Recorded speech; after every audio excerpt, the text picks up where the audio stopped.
दोस्तों, Lionel Messi की कहानी भी एक ऐसे इंसान की कहानी है जो अपने जीवन की सारी बाधाओं को पार करता हुआ दुनिया का सबसे महान फुटबॉल खिलाड़ी बनता है। दोस्तों, यह मोटिवेशनल स्टोरी लियोनेल मेसी के जीवन का है, जिस जीवन में उन्होंने अपनी खराब वित्तीय पृष्ठभूमि, शारीरिक अक्षमताओं और संसाधनों की कमी पर विजय प्राप्त कर अपने आप को दुनिया का सबसे महान फुटबॉल खिलाड़ी बनाया। लियोनेल मेसी का जन्म 24 जून 1987 को अर्जेंटीना में हुआ था। मध्य वर्गीय परिवार में जन्मे मेसी का आरंभिक जीवन प्राय अभाव में ही बीता। उनके पिता जॉर्ज मेसी एक स्टील फैक्ट्री में मैनेजर थे और उनकी माता भी एक कामकाजी महिला थी। दोस्तों, मेसी के माता पिता एक फुटबॉल प्रेमी थे, जिसके कारण उनके बच्चों को भी काफी कम उम्र से ही फुटबॉल के प्रति लगाव हो गया था। मेसी जब मात्र 10 साल के थे तब उनके जीवन में संघर्षों की शुरुआत बड़े ही नाटकीय ढंग से हुई। लियोनेल मेसी जब 10 वर्ष के थे तो उन्हें पता चला कि उनके शरीर में विकास हार्मोन की बड़ी भारी कमी है, जिसके कारण उनके शरीर का विकास रुक गया है। दोस्तों, आपको बता दें कि 10 वर्ष की उम्र में मेसी अपने हम उम्र के बच्चों की तुलना में और यहां तक कि अपने से छोटी उम्र के बच्चों की तुलना में भी काफी छोटे और नाजुक थे। अपने बच्चे में इस असमानता को देखकर जब मेसी के परिवार वालों ने डॉक्टरी सहायता ली तो यह पाया कि मेसी के शरीर में ग्रोथ हार्मोन की बड़ी भारी कमी है, जिसके कारण उनका विकास रुक गया है और इस विकास की प्रक्रिया को पुनः शुरू करने के लिए हर महीने ग्रोथ हार्मोन इंजेक्शन देने की आवश्यकता है। दोस्तों, आपको बता दें कि इस इंजेक्शन को देने का खर्च 900 से $1000 प्रति माह था।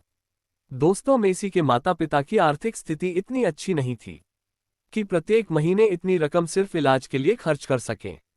इस घटना के बाद मानो ऐसा लग रहा था कि मेसी का करियर शुरू होने से पहले ही खत्म हो जाएगा। पर यह तो छोटे से मेसी के जीवन के संघर्षों की शुरुआत भर ही थी। मेसी एक प्रतिभाशाली खिलाड़ी थे। उनकी इस प्रतिभा को देखकर कई सारे फुटबॉल क्लबों ने उन्हें अपने क्लब में शामिल करने की दिलचस्पी दिखाई थी। पर यह बीमारी मेसी की सफलता में पहली बार तब रोड़ा बनी जब अर्जेंटीना के रिवर प्लेट एफसी नामक क्लब ने मेसी की प्रतिभा को देखते हुए उन्हें अपने टीम में चुनने का निर्णय कर लिया था।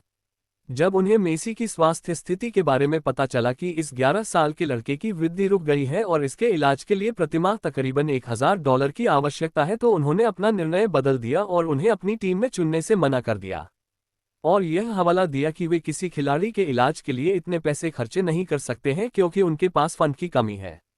मेसी एक प्रतिभावान खिलाड़ी थे, पर इस समय एक शारीरिक कमी ने उनसे उनका सब कुछ छीन लिया था। जिस खिलाड़ी को अपनी क्लब में शामिल करने के लिए बड़े प्रतिष्ठित फुटबॉल क्लब आपस में होड़ लगाते थे, आज उस खिलाड़ी को एक शारीरिक कमी के कारण कोई भी स्वीकार नहीं करना चाहता था। दोस्तों, ये घटना है किसी को भी हतोत्साहित कर सकती है, फिर भी मेसी ने नहीं कभी भी हार नहीं मानी और न ही इन चुनौतियों के बीच उन्होंने कभी आत्मसमर्पण नहीं किया और न ही अपने आप को कमजोर होने दिया। दोस्तों, ये घटना है किसी को भी हतोत्साहित कर सकती है, फिर भी मेसी ने नहीं कभी भी हार नहीं मानी और न ही इन चुनौतियों के बीच उन्होंने कभी आत्मसमर्पण नहीं किया और न ही अपने आप को कमजोर होने दिया। इन सब चुनौतियों के बावजूद मेसी ने खुद को टूटने से बचाए रखा और अपनी प्रतिभा पर विश्वास रखते हुए खुद को आशावादी बनाए रखा। पर कहते हैं ना कि जुनूनी और प्रतिभाशाली लोगों के दुख ज्यादा दिन नहीं रहते। सारी कमियों को अनदेखा कर जिस तरह मेसी अपनी प्रतिभा और मेहनत को बढ़ाते रहे, वह आखिरकार रंग लाए। लियोनेल मेसी के जीवन ने उस वक्त एक बड़ी मोड़ ली जब 13 वर्ष की उम्र में एफसी बार्सिलोना के निर्देशक कार्लेस वेक्चेस को मेसी की प्रतिभा के बारे में पता चला। मेसी की असाधारण प्रतिभा और खेल को देखकर कार्लेस वेक्चेस ने मेसी को अपने क्लब में शामिल किया। साथ ही साथ उन्होंने मेसी का विकास हार्मोन को बढ़ाने वाले इलाज के खर्च को भी मंजूरी दे दी।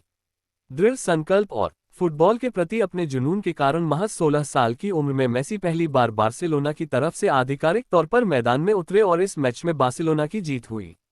मेसी ने लगातार कई फुटबॉल रिकॉर्ड तोड़े हैं, जैसे 2 विश्व cup, 2 UEFA super cup, 3 champions league, 6 La Liga league. 2011 के फोर्ब्स के मुताबिक मेसी की संपत्ति लियोनेल मेसी नेटवर्थ $110 मिलियन से अधिक की है। फोर्ब्स के नए आंकड़े के अनुसार 2019 में मेसी सैलरी के मामले में दुनिया का सबसे ज्यादा कमाई करने वाले एथलीट रह चुके हैं। लियोनेल मेसी के जीवन से हमें सीख मिलती है कि कैसे मनुष्य अपने दृढ़ संकल्प और कौशल के आधार पर अपने जीवन की बाधाओं को पार करता हुआ एक सफल इंसान बनता है। मेसी के व्यक्तित्व से हमें ये सीख लेनी चाहिए कि हमें अपनी कमियों के बजाय अपनी खूबियों पर ध्यान देने की आवश्यकता है और जब आपके जीवन में कभी बुरा वक्त आए तो उसे घबराने की बजाय उसके समाधान की चिंता करनी चाहिए।